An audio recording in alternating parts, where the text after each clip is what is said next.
Ravi Prakash Siliconandhra hospital Kuchipudi super speciality వైద్య సేవలు పూర్తిగా ఉచితం. ఇవాళ పెన్షన్ల పండుగ మొదలు పెట్టడం జరిగింది. జూలై 1వ తేదీ ఎన్టీఆర్ భరోసా ఏదైతే పెంచిన పెన్షన్ని ఇవాళ లబ్ధిదారులకు అందివ్వడం జరుగుతూ ఉంది. గతంలో 200 రూపాయలు ఉన్న పెన్షన్ని 2014-19 మధ్యన చంద్రబాబు నాయుడు గారు 2000 రూపాయలకు పెంచడం జరిగింది. 2019 ఎన్నికల సందర్భంగా జగన్మోహన్ రెడ్డి గారు దాన్ని 3000కు పెంచుతున్నానని హామీ ఇచ్చి మాట తప్పి మడమ తిప్పి 4 దఫాలుగా పెంచుతానని ఆర్భాట ప్రకటనలు మరలా చేసి 2024 జనవరి వరకు 3000 రూపాయలు పంపిణీ జరగలేదు. చంద్రబాబు నాయుడు గారు ఏప్రిల్ నెల నుంచి అమల్లోకి తీసుకొస్తాను 4000 రూపాయల పెన్షన్ అని మాట ఇచ్చి ఇవాళ అన్న మాట ప్రకారంగా 7000 రూపాయలు పంపిణీ చేయడం జరిగింది.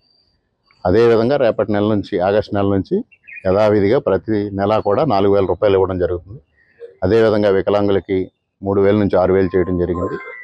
ఇవాళ రాష్ట్ర వ్యాప్తంగా దాదాపుగా 4408 కోట్ల రూపాయలు మరి భారం అయినప్పటికీ 65 లక్షల మందికి పెన్షన్ల పంపిణీ కార్యక్రమం ప్రారంభించడం జరిగింది. మరి అదేవిధంగా అనపర్తి నియోజకవర్గంలో కనపర్తి మండలానికి 7 కోట్ల రూపాయలు ఇవాళ ఇది పంపిణీ చేయడం జరుగుతుంది. ఈరోజు అనపర్తిలో ఈ కార్యక్రమాన్ని ప్రారంభించడం జరిగింది. లబ్ధిదారులందరికీ స్వయంగా నేను తిరిగి అందివ్వడం జరిగింది. అదేవిధంగా మిగిలిన మండలాల్లో కూడా ఈ కార్యక్రమాన్ని ప్రారంభిస్తూ ఉన్నాం.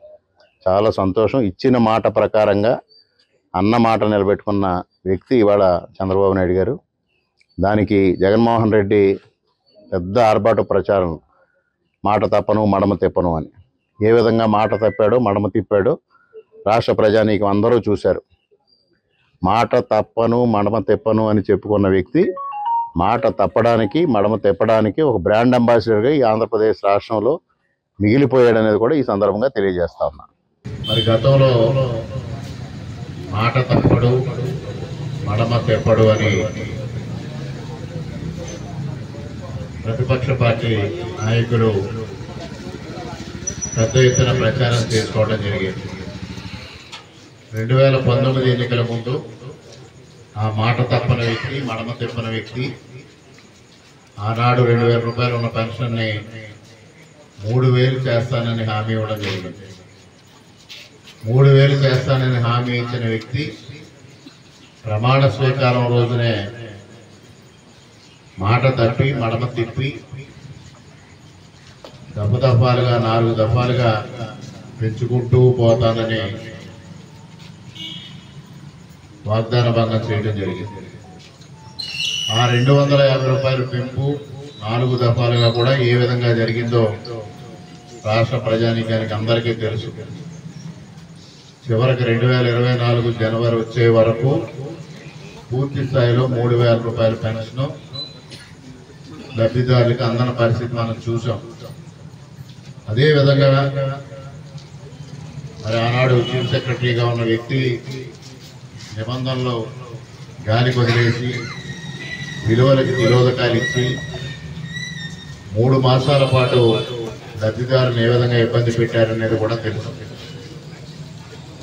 కానీ చంద్రబాబు నాయుడు గారు ఆ ఇబ్బందులు గమనించిన తర్వాత ఏప్రిల్ నెల నుంచి 4000 రూపాయల పెన్షన్ ఇస్తాను అని ప్రజానీకానికి మాట ఇవ్వడం జరిగింది. ఆ రోజు వీరంతా ఎద్దేవా చేశారు ఏ విధంగా ఇస్తారు అని. కానీ ఈరోజు మాట తప్పకుండా మడమ తెప్పకుండా ఇచ్చిన మాట ప్రకారంగా ఈరోజు 4000 రూపాయల పెన్షన్ మొదలు పెట్టడమే కాకుండా ఏదైతే ఏప్రిల్ నుంచి ఇస్తానని చంద్రబాబు నాయుడు గారు మాట ఇచ్చారో ఆ మాటకి కట్టుబడి అదనంగా 3 నెలలు పెన్షన్ 3000 రూపాయలు కలిపి ఇవాళ లబ్ధిదారులకి 7000 రూపాయలు ఇంటింటికి తిరిగి అందివ్వడం జరుగుతూ ఉంది. ఇవాళ సచివాలయ సిబ్బంది అదేవిధంగా కూటమి నాయకుల ఆధ్వర్యంలో ప్రతి లబ్ధిదారుడి దగ్గరికి వెళ్ళి ప్రతి లబ్ధిదారుడికి 7000 రూపాయలు అందివ్వడం జరుగుతుంది. వచ్చే నెల నుంచి యథావిధిగా 4000 రూపాయల పెన్షన్ ఇవ్వడం జరుగుతుంది. అదేవిధంగా వికలాంగులకి 3000 రూపాయలు 2019 నుంచి 2024 వరకు కూడా ఏ విధమైన పెంపుదల లేదు. దాన్ని ఇవాళ 6,000 రూపాయలకు పెంపుదల చేసి పంపిణీ చేయడం జరుగుతూ ఉంది. మరిన్ని వీడియోస్ కోసం ఛానల్ ని సబ్స్క్రైబ్ చేయండి. లేటెస్ట్ అప్డేట్స్ కోసం వాట్సాప్ ఛానల్ ని ఫాలో చేయండి. అండ్ లింక్ డిస్క్రిప్షన్ లో ఉంది.